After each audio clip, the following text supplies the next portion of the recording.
30 seconds.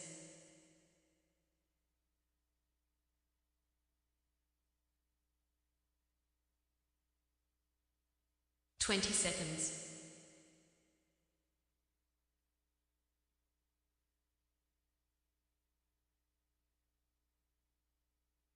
10 seconds.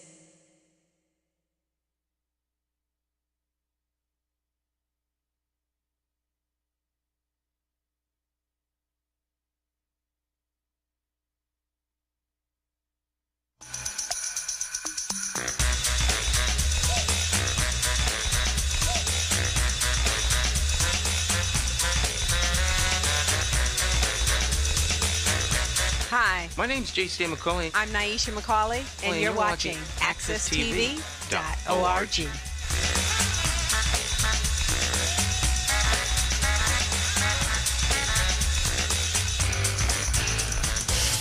Good morning again. This is Jonathan Small, host and producer of All About You. And All About You is one of two different programs that I have the luxury of hosting and producing every single week at AccessTV.org studios in downtown Hartford. And All About You is a show that's designed to give the guest his or her life story. And this morning we have a guest who has a tremendous life story, a well-balanced individual, both in the spiritual world, the business world, and the philanthropist world, and many other different areas that this guest is obviously going to disclose this particular interview segment. The guest this morning is the currently CEO, Chief Executive Officer for the Pan-African American Chamber of Commerce, located, I believe, in Marietta, Georgia. No other than Chuck or Charles Barlow Sr. Good morning, Chuck. How are you doing? I'm doing fantastic this day after Christmas. I'm all excited. I'm thankful for all things because of Jesus Christ. Okay, and happy belated Christmas to you as well, and blessings. Charles, before we get into our main topic of discussion, which is a bio of your life and career, could you briefly let people know a little bit about yourself and background? Yes. First of all, I am also, in addition to this being the CEO of the Pan African American Chamber of Commerce, I am also the chair of the board of directors for Saving Our Sons and Sisters International that I co-founded with my son. I am also the chair of the board for Henderson School Alumni Association Trust, which I co-founded in Jackson, Georgia, to do a major project to benefit the community that spawned me and supported me to get to me where I am currently. Okay. So again, you were born in Georgia, Jackson, Georgia, I believe you stated. Yes, I was born in Jackson, Georgia, to a sharecropping farmer, Euless Barlow, and his wife, Helen Barlow. As you may be aware, sharecropping was one step from slavery. Mm. Now, what was it like growing up in Jackson, Georgia during this sharecropping era of the South in Georgia in particular? Would you ask that question one more time? You faded away in the last part. What was it like for you growing up during this time and era of sharecropping in Jackson, Georgia, particularly what, your childhood experiences and what kind of consist of for you growing up in that particular time span? It was a struggle. Sharecropping meant that we were the labor for the farm, and that was planting and picking cotton and vegetables, doing a lot of hard work day in and day out from sun up to sundown.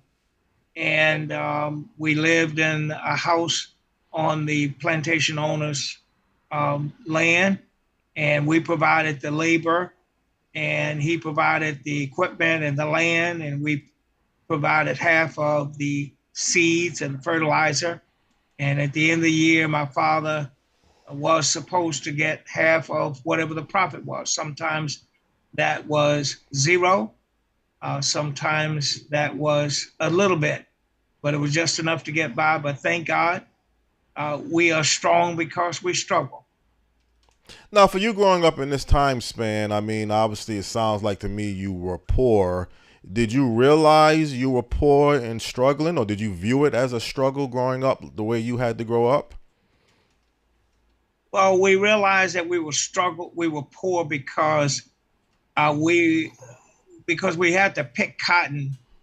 And I guess if I had didn't go to school and to find out that other people didn't have to do that, and we realized that we were poor because of the houses that we lived in, and we were always in very substandard housing. But in terms of family, we had everything that we needed. We were well fed um, because we worked, even when we didn't work on the farm. My dad was a carpenter and a brick mason, so he did extra work, and he showed me how to start a business at 14, doing my own lawn care work. And so he was a good model for me. We survived, though we struggled, and though we were poor, we had means of surviving, and that was using whatever God had given you to make money from it to be able to make it. But I couldn't have the things that other people had, but that wasn't what was important. I had what I needed because my family taught me how to provide for myself and for others. Well, Charles, how did you handle the segregation that was existing where you had to be going to black only restaurants and other businesses? I mean, I would assume the school system, again, was segregated or all black school. Did you feel kind of oppressed that and I'll let you explain it to you, when certain places you couldn't go, certain things you couldn't do? Or how did you view your whole growing up during this segregated time of living in Jackson, Georgia? It was a very segregated community, and there were places that I could not go, and I knew I could not go. Mm-hmm. So I did not go to. Um, we couldn't park on the main street. We couldn't use the bathroom upstairs in the courthouse. We had to go down in the basement. Oftentimes that was closed. And we had to go to the back of the building of the restaurant to get a hamburger. Um, and though we had a separate school that was built for us in 1955, our school happened to be a very modern school because it was brand new. It was built specifically for us after the Brown versus Board of Education, separate but equal. It was called an equalization school. So our school, because our teachers were dedicated and committed to make sure that we learned and grew, and we were desperate for education. But we often noticed that our books had been written in when we received them. We had the school buses had already been used by the white schools. So we knew we were not being treated equal, but yet we had learned how to use whatever we had to succeed. Well, Charles, for people that has grown up in the North and other parts of the country that has no life experience of being segregated and oppressed the way black people were during this time span, is it as bad as the way it appears on television when you see incidents, let's say, of white people not allowing you to go into a certain business, talking down to you at times, calling you the N-word? Certain things could turn into a physical altercation, and you kind of would have to resist and restrain yourself. I mean, that's kind of the images that sometimes people see of what it was like growing up in the segregated South. Is it like what the television picture shows you, or is it even more to deal with than just that? I'm going to say that was real because we were not treated as full citizens. Mm-hmm. And as I mentioned, there were things that places we couldn't go and things that we couldn't do. We couldn't. We were not.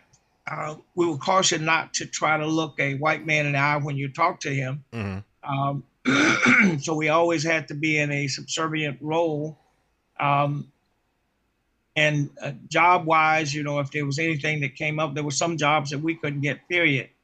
And we knew we couldn't get those jobs. And as times changed, I also went from the very segregated to the integration part. So we start to experience those things later on in life. I had an example of I had to walk home from school sometimes, and there was a grocery store owner that would allow me to ride on the back of his truck. Well, whenever his daughter was with him, I couldn't ride in the front of the truck. I had to ride on the back of the truck, rain or shine, because this was normally after band practice that I couldn't catch the school bus to bus home. I would have to find my own way home. And so, again, there were things like that that you knew you were being treated differently. And it didn't feel good, but, again, you had to learn how to live in that environment. So now there's some places it was worse than others. I'm going to say, and Butts County was kind of Margaret. Did I ever get moderate? Did I ever get called the N word? Yes. Did I ever have bad things said to me? Yes. And even as I grew up, I had working at a grocery store in Atlanta. I had somebody to call me the N word and treated me as if I was a nobody. So I've gone through that in my lifetime, so I know exactly how it feels. For this time span, did this come after Jackie Robinson had integrated baseball, that you were going to high school? I just want to kind of get an idea of what the time span existed, because they claim that was a tremendous instrumental period in U.S. history when Jackie Robinson was able to enter the Major League Baseball and give a sense of hope for black people. I know this was like a professional sports and not everyday life, but still it gave people a sense of, if he could withstand what he was going through, then certainly I could look at my life if I was going through segregation. Like, let's say, for instance, you as an example. I mean, did you look at Jackie Robinson at that time span as somewhat of a hero? Okay, absolutely yes. But what year was that? I can kind of place myself what year that was, and I can kind of place myself what was going on in my life at that time. Do you remember? He integrated Major League Baseball in 1947. Oh, you said 47? Yes. Okay, so I was born in 49, so that was after my time. But I can tell you, when I saw that Jackie Robinson, and I saw the preview of it when it first came out, and when I saw that movie, I cried because the things that he went through, most people didn't know that he went through all of what he went through to do that, make that step of integrating baseball. But I can relate to that because when you break into a system and try to break a barrier that's been there, I've been in that position in corporate America, to where I was a barrier breaker. And it can be very difficult when you absolutely know that the other person is not treating you the way that other people should be treated. And because I was a fighter and I didn't take no stuff off of nobody, I wasn't scared of nobody because I trusted God, and I knew that God didn't put me there to fail. I had people to purposely try to cause me to fail, but I was so determined, and I had the attitude, I did the activities, and I developed my skills. I mean, I had a formula for success that worked for me no matter where I went. And it was called get 3 A's on your report, your success report card. And that's saying have the right attitude, that kind of attitude that nobody can put you down and make you feel anything less. And the activities, you do twice the activities that the other person's doing, because that's what it took to be able to win. And to win, you had to win. It had to be very clear that you won, because if you were just equal, you were going to lose. So I had to outdo the other person. If they gave me a territory that was a bad territory, I didn't complain about it. I just worked twice as hard to turn it around. And then my skills, my abilities, I knew that I had the ability to learn. So if I didn't have the skill to do it, I would, again, because I did it more than anybody else, it developed my skills to where I could compete with anybody at any level. And that's what I saw Jackie Robinson doing, is that he had that kind of attitude that he was not going to allow them to feel. Did he hurt? Was it painful? Yes, I think there were many times he thought about quitting and not having to deal with that. But at the same time, when you realize that you're not doing it for yourself, you're doing it for those people who are coming behind you. You keep on doing it and doing it and doing it, and you take the fight to them, just like it's a football game. You take the fight to them, and if you hit them hard enough, you can win. Yeah, words well spoken, Chuck. Chuck, did you have this belief growing up, now entering high school and possibly going on to college, that you wanted to escape from the South and go north like so many people were doing during that particular time span? I never wanted to escape from the South. I wanted to be successful in the South. Mm-hmm. I did have an opportunity to do an internship in New York City, working for Abraham and Strauss in the Black Retail Action Group, which was a Black group of retail executives that decided that they pressed the retailers to get more Blacks into the high-paying jobs and the level management jobs. And I happened to be one of those selected. So I worked for Abraham and Strauss in New York. It was a great experience to go through, working in that environment. But I also realized still there was discrimination, even in New York City. No place was an escape from discrimination. So I didn't want to run away from it. I wanted to learn how to conquer it. Where I am, again, I realized I was not working for myself and my own benefit. I was working for those who were coming behind me. So I wanted to defeat it right where I am. And that's why I was so glad to come back to the South after I came out of the military, because my idea was I want to be visible. And when I do it, I want people to see that it's done, to see that they can do it too. Well, Chuck, after the military, and you said you went to college. Did you go to college first or the military, or the military first and you went to college? I went to college first. I went to college right out of high school. Mm-hmm. My attraction to Morris Brown College was actually the band. I had noted that the band had played in the Macy's Thanksgiving Parade several times. It was a very popular band, the Morris Brown March of Wolverines. And I had two friends who had signed up to go and be a part of that. I didn't think I was good enough, and they encouraged me that you could. And so I did.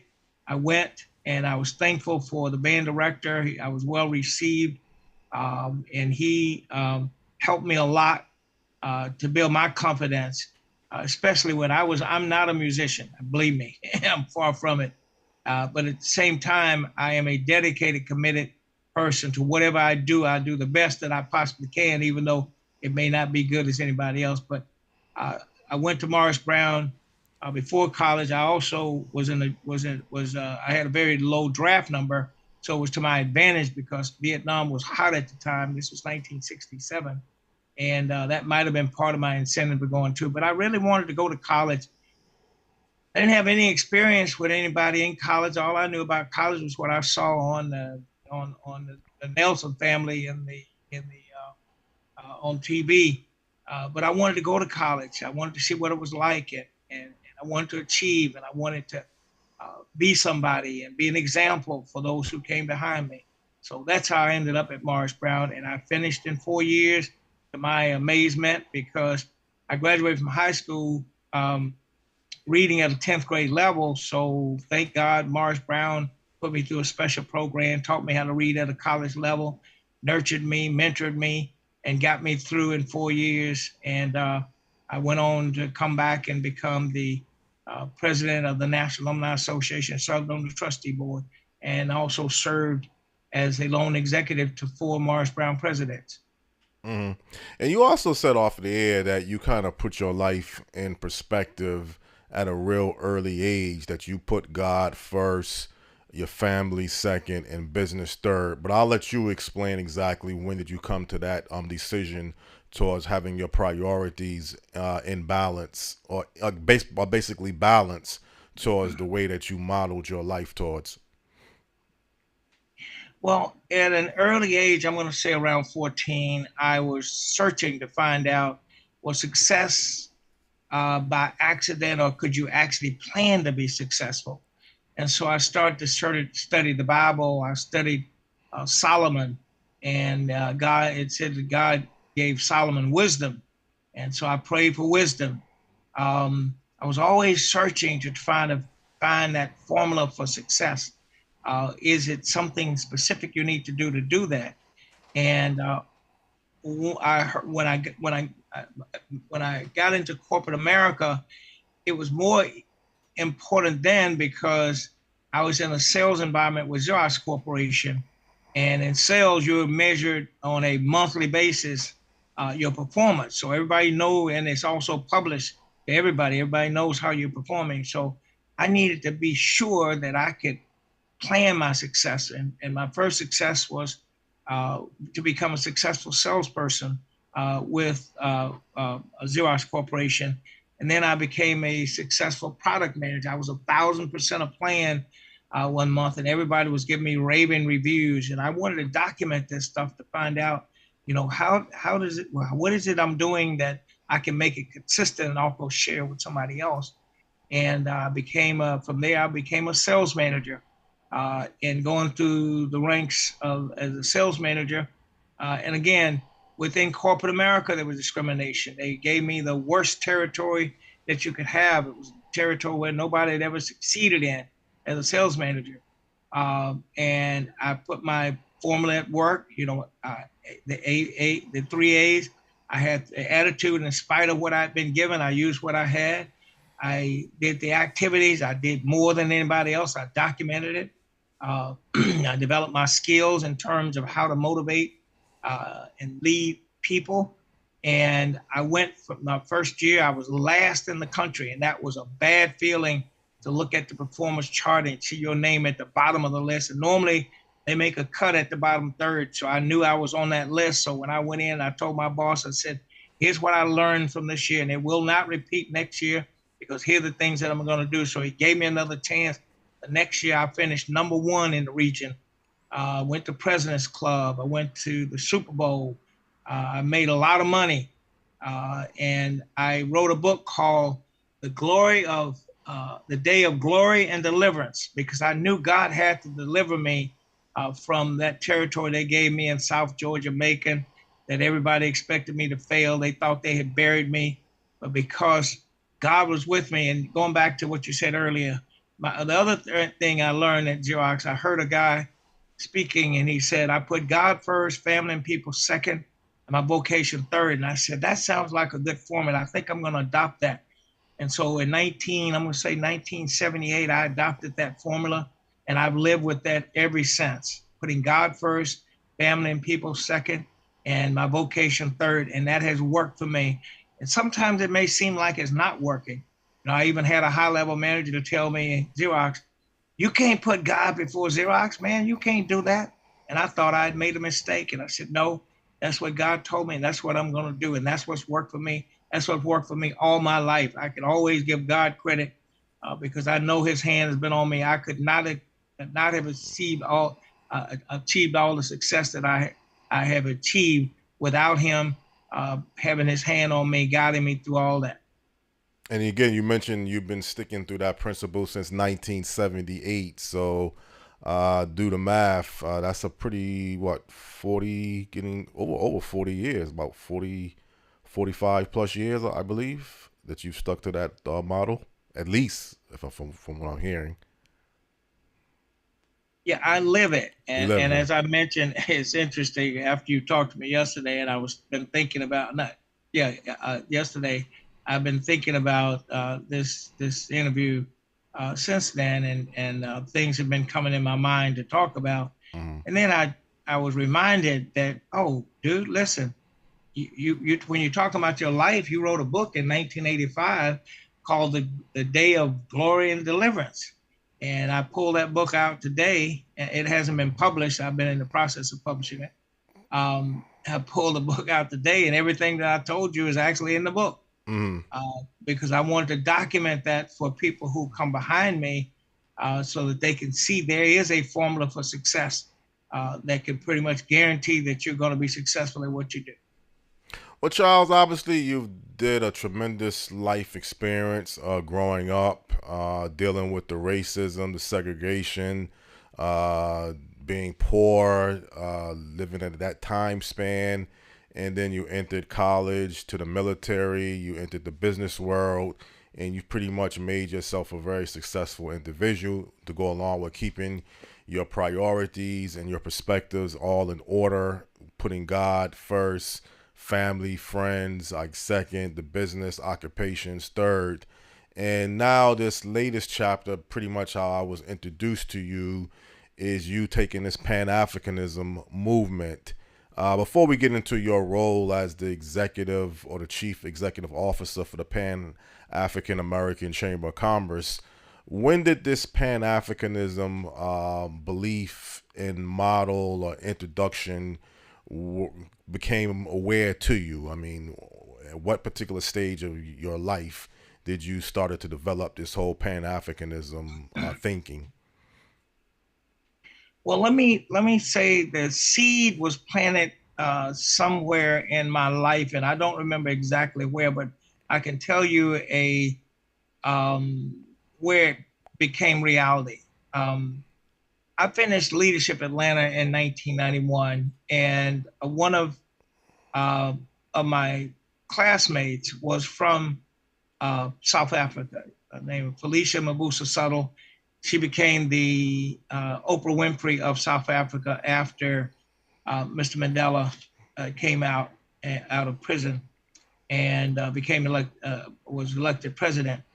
And she was in our class, and we were talking about South Africa, and she was very bold and obstinate about us talking about her country, and we're trying to figure out, well, wait a minute, you got apartheid going on there, and I mean, why are you defending the country? And she said, you can't talk about my country because you don't know about it. And so after we finished our Leadership Atlanta class over a year period of time, she invited me along with some others to go with her to South Africa. That was in 1992. And when I went to South Africa with her, Mr. Mandela was her godfather. I had an opportunity to meet Mr. Mandela. I had an opportunity to meet the son of the president of Bophuthatswana, where Sun City is. He was the president of that country.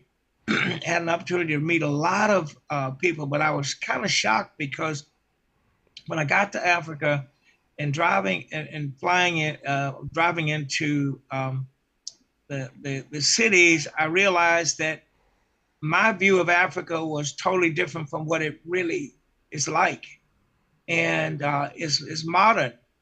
And as a matter of fact, if you didn't listen to people speak, you wouldn't know you were in Africa in most places when you're in the cities. And we don't get to see that in America because they don't show the African cities. They show you animals, and they show you Africans in the jungle. And there's still some in the jungle, but that's just like here. You got real rural people, and you got people who live in the urban area. But anyway, that was my point of entry into Africa.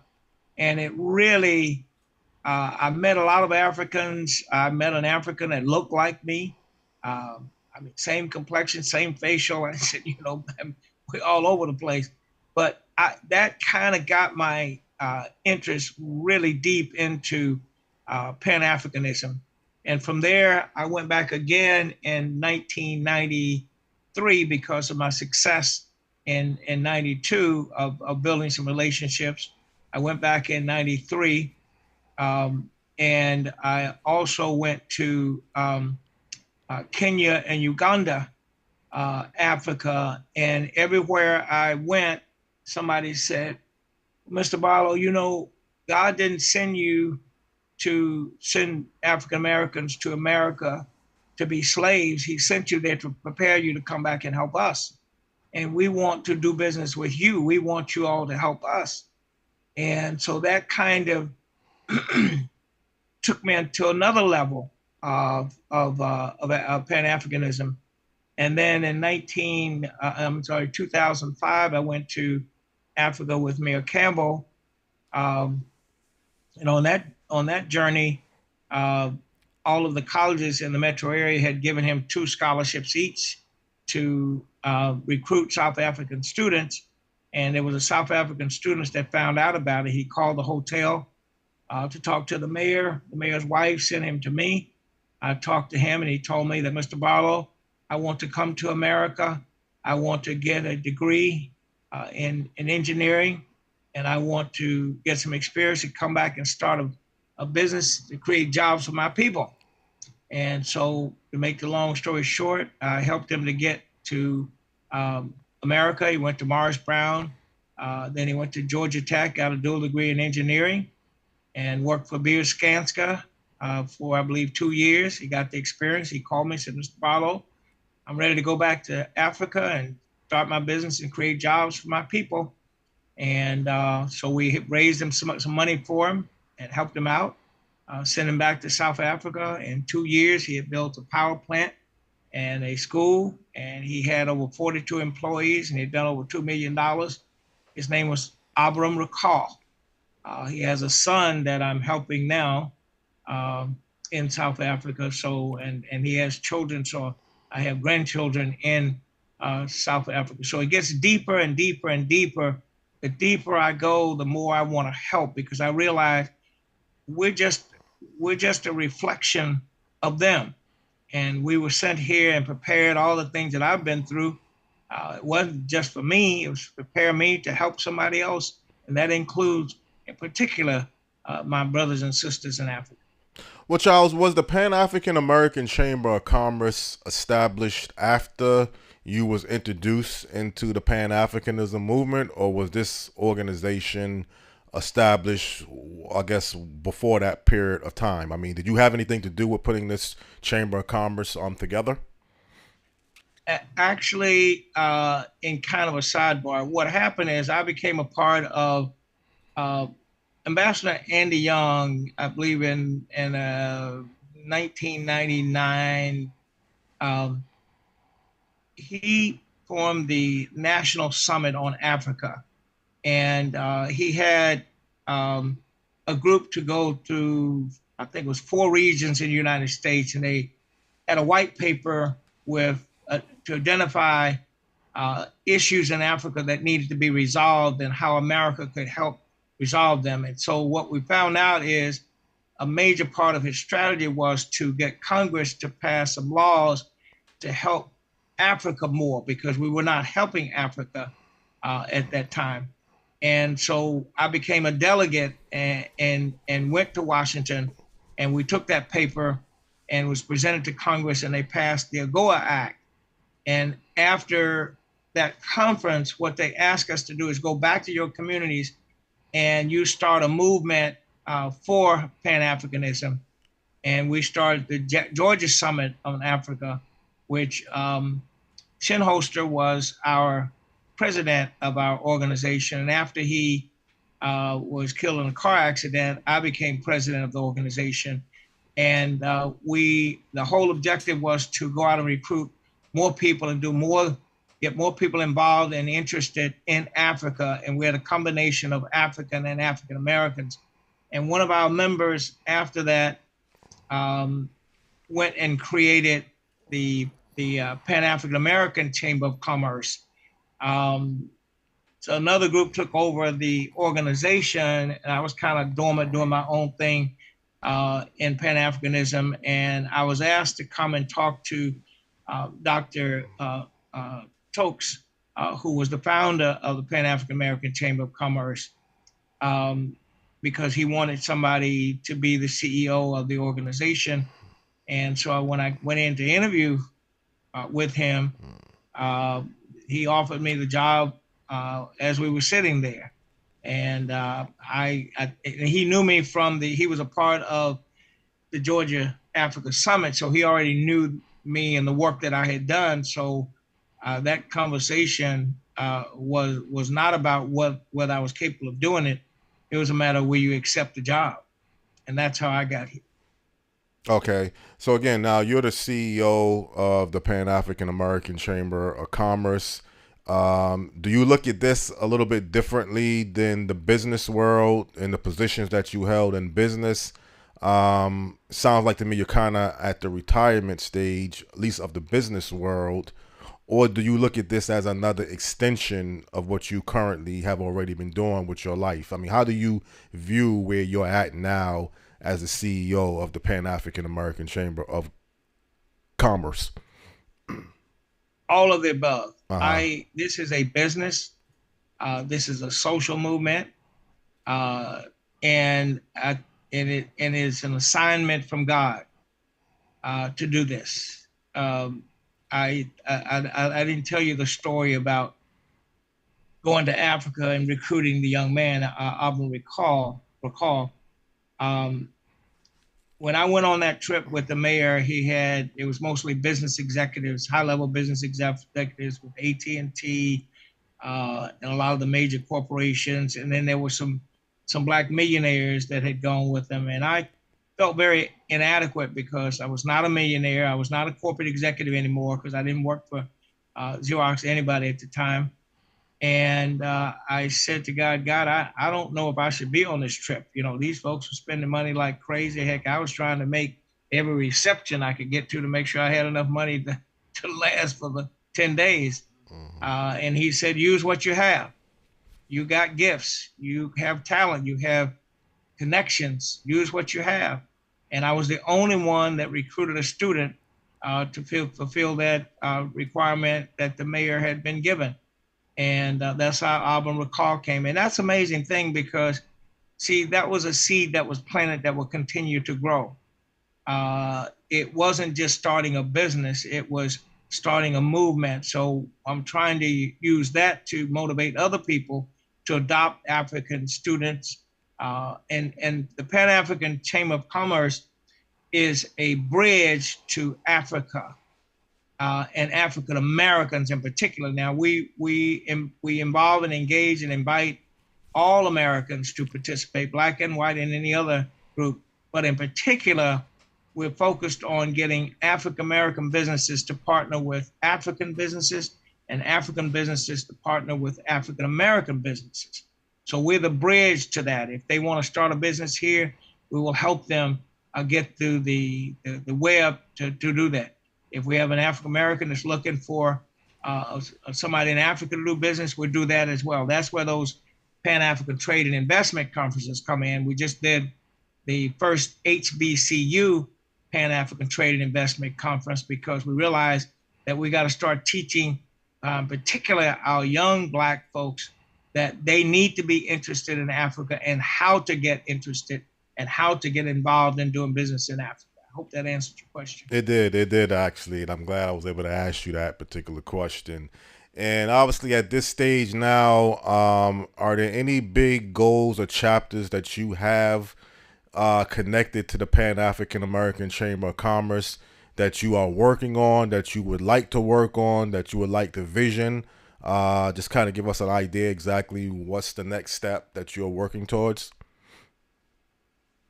Yeah, as I mentioned in October when we did the first HBCU, Historical Black College Universities, Pan African Trade and Investment Conference. That was the first one.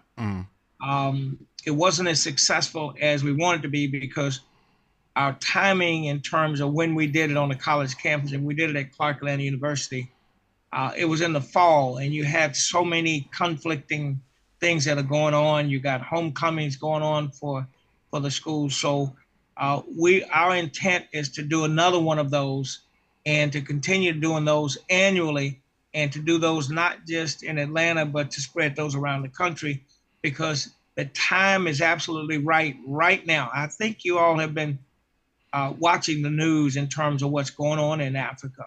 And 65% of Africans are under the age of 35 and under. And they have new ideas and new strategies for Africa, for their countries, like we do. And they're motivated to do something about it. I know you've heard about what happened in Niger. You know, they're kicking the French out because they've been controlling them. I learned about the scramble for Africa in Africa, where the 5 European countries went in and broke it up into 5 different regions, and they've just gone in and just raped Africa. And Africans have told me when I've gone, We don't want to do business with them. We want to do business with you all. But why is it that African Americans come, look, and go home, and the Asians and everybody else come and they do business? We'd rather do business with you all because we trust you. We know you've been through what we're going through. So come help us. So that's my mission now, is to make sure that I can get and recruit more African Americans, male and female, to get involved, get engaged in Africa. And again, starting with the next generation to get them involved, so that they can learn early while they're in college to get involved. I had a young man that I recruited to help do this HBCU Pan African Trend, Anthony Wolf.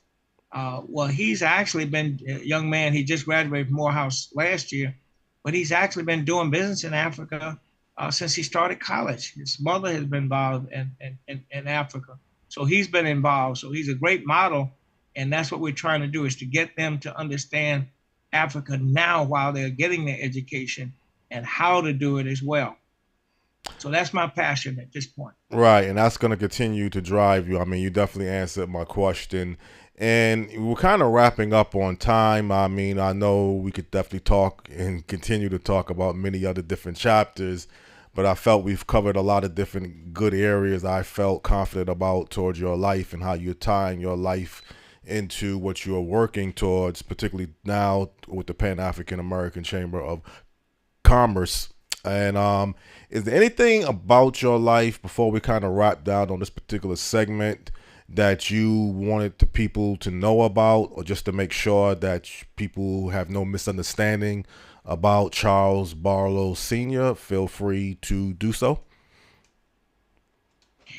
One thing about me is I keep my commitments to my commitments. If I commit to do something, you can bet on it that Chuck Barlow is going to do his very best to do what he said he was going to do. Mm-hmm.